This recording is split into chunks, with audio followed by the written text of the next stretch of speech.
Olá, eu sou a jornalista Janaína Câmara da Silveira e hoje a gente discute mais um pouquinho sobre as relações Brasil e China. A gente vai falar sobre o coronavírus, novidades do Ministério da Agricultura, que criou um núcleo China, também um pouquinho sobre 5G e homenagem que os brasileiros fizeram para os chineses lá direto de Xangai.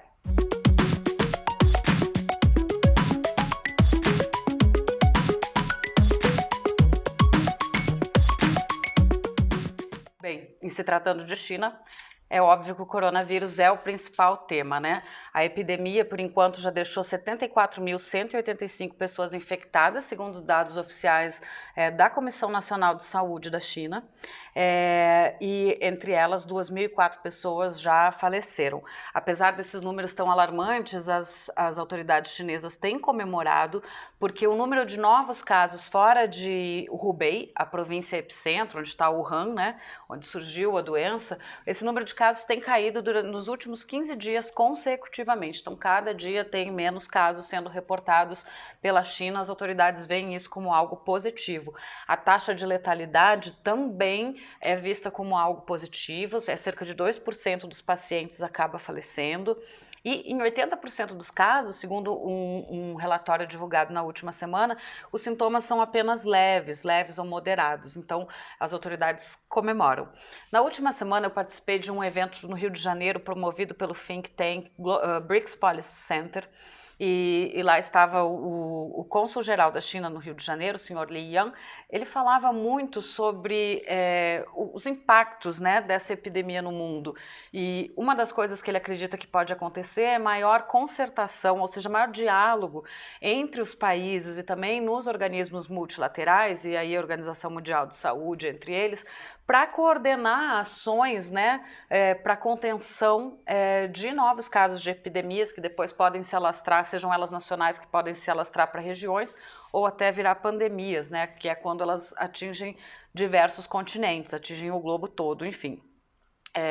Nesse mesmo encontro estava uma das principais especialistas da Fiocruz nesses temas de epidemiologia, a Marilda Siqueira, e ela fala sobre dois cenários possíveis para o coronavírus. Um seria esse vírus ser sazonal, voltar, ele principalmente, acredita-se que ele seja mais facilmente transmissível nos meses de frio, e aí uma vacina para contê-lo deve surgir só em 18 meses, né, a contar lá de quando a epidemia começou de uma maneira muito forte, que as autoridades buscaram começar a reagir, ou seja, então, de janeiro mais 18 meses, né.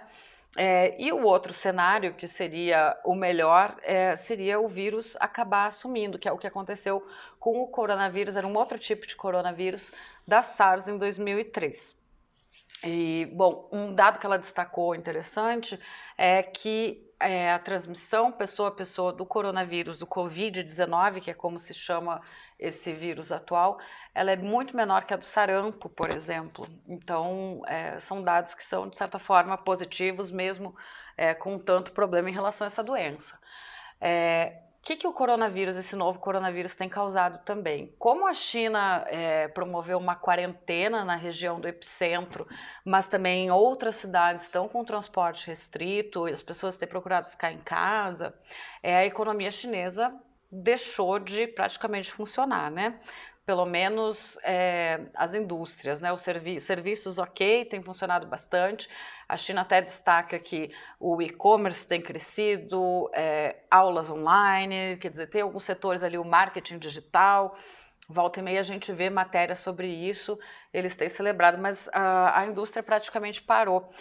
Isso deve ter um efeito, todo mundo já fala que deve ter um efeito, tem uma grande dúvida se esse efeito seria nesse curto prazo agora, então o crescimento, o PIB chinês desacelerando nesse primeiro trimestre, ou se vai ter um impacto muito maior, tanto para a China quanto para o mundo.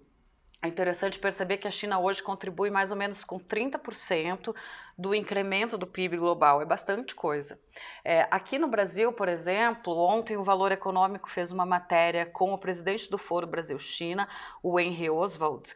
O Foro Brasil-China representa as empresas brasileiras que estão na China, são cerca de 50, um pouquinho mais, e ele já existe há mais de 10 anos, e ele acredita que aqui para o Brasil, algum problema com desabastecimento ou corte, né, redução no abastecimento, deva ser sentido pelo empresariado só lá por maio. Por quê? Porque é o tempo, 2, 3 meses é o tempo que leva para um produto sair da China e chegar no Brasil, por questões de importação, exportação, mesmo logística, né?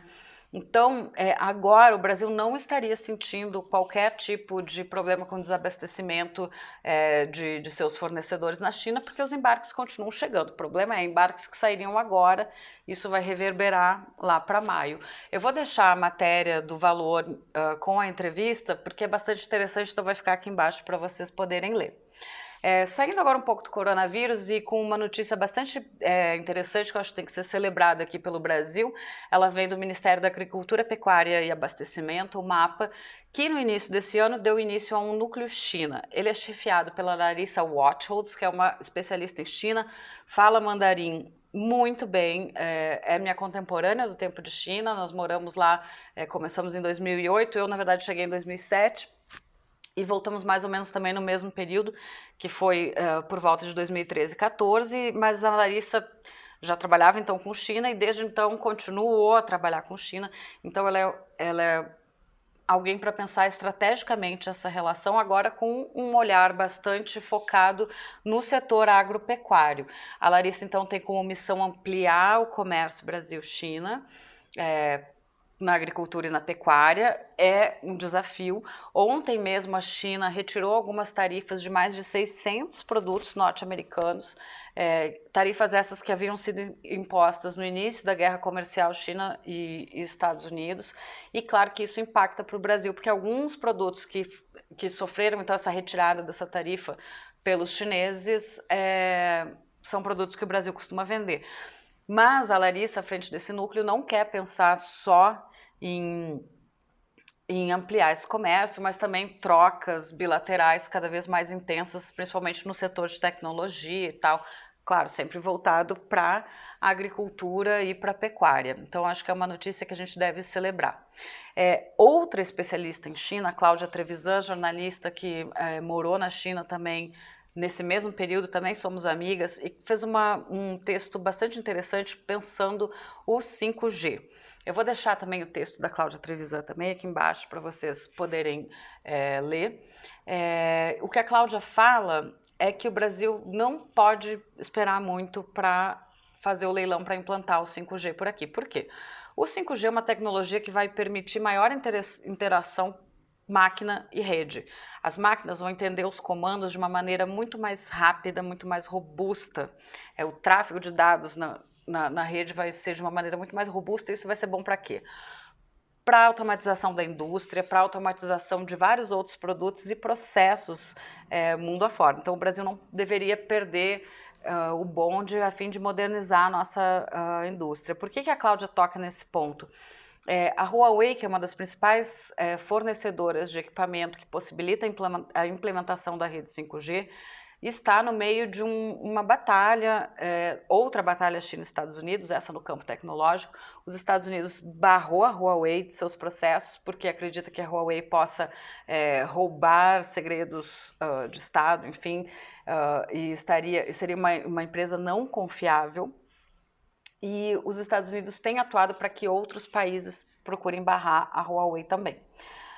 O Reino Unido, inclusive, em janeiro, anunciou que a Huawei vai poder sim participar dos leilões para a implementação de 5G por lá, porém limitou essa participação a 35% do fornecimento de equipamento e também não pode atuar em setores que eles consideram sensíveis, como o militar. Há uma expectativa muito grande sobre como o Brasil vai tratar dessa situação. Deve ser o Gabinete de Segurança, então, sob comando do general Heleno, então vamos ver como essas coisas vão acontecer.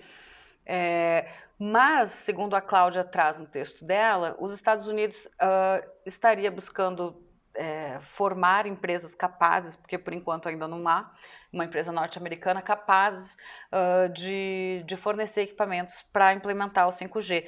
E que o Brasil estaria, então, talvez esperando para lançar esse leilão, que aconteceria então só em 2021 e não nesse ano, como havia sido anunciado anteriormente, justamente para permitir que os americanos também participassem. Hoje em dia, além da Huawei, algumas empresas sul-coreanas têm a tecnologia, além europeias Ericsson e Nokia. Vale ressaltar que elas podem fornecer os equipamentos. As operadoras de telecomunicação que operariam o 5G no Brasil são as que a gente já conhece, a Vivo, a TIM, Claro, né? Então, mas fica essa discussão sobre o 5G e essas preocupações que impactam, na verdade, na nossa produtividade, né? Voltando um pouquinho para o coronavírus, conversei na semana passada com o diplomata Germano Correia e também com o estudante Eros Martinez, que estava lá em Wuhan, ele estuda mandarim na Universidade de Hubei. Eles vieram para o Brasil graças à repatriação que o governo brasileiro, junto ao governo chinês, garantiu. Eram 34 brasileiros na região que vieram, e aí no avião veio mais a tripulação, algumas pessoas de serviço médico e mais 3 diplomatas. Eles estão em Anápolis, e deixo também um texto aqui embaixo para quem quiser conhecer um pouquinho mais sobre como tem sido o dia a dia na quarentena, porque os brasileiros também vão precisar cumprir um tempo de quarentena antes de poderem visitar seus familiares, enfim, voltar para casa, né? Isso é uma medida para evitar o risco de contaminação por coronavírus. Não tem nenhum brasileiro lá na quarentena que tenha apresentado qualquer sintoma, mas como o tempo de incubação do coronavírus pode durar 14 dias, algumas pessoas falam até 24, é interessante cuidar para que eles não estejam infectados, então por isso a quarentena.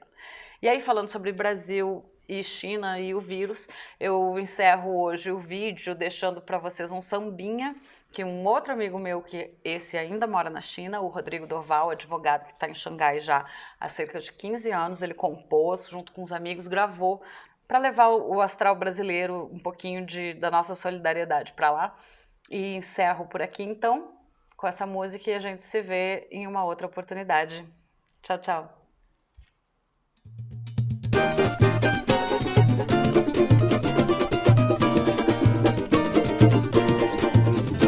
Wuhan, todo dia é diferente. Vamos torcer e cuidar da nossa gente. Somos brasileiros com admiração. O povo chinês é nosso irmão. Somos brasileiros com admiração. O povo chinês é nosso irmão.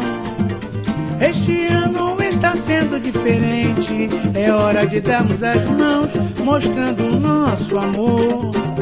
Vamos apoiar toda essa gente. Força Wuhan, força de um Guardiaiô. Força Wuhan, força de um Guardiaiô. Wuhan, todo dia é diferente.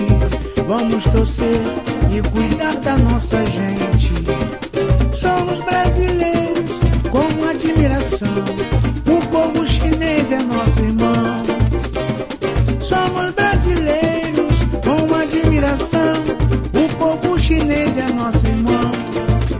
Este ano está sendo diferente. É hora de darmos as mãos, mostrando o nosso amor.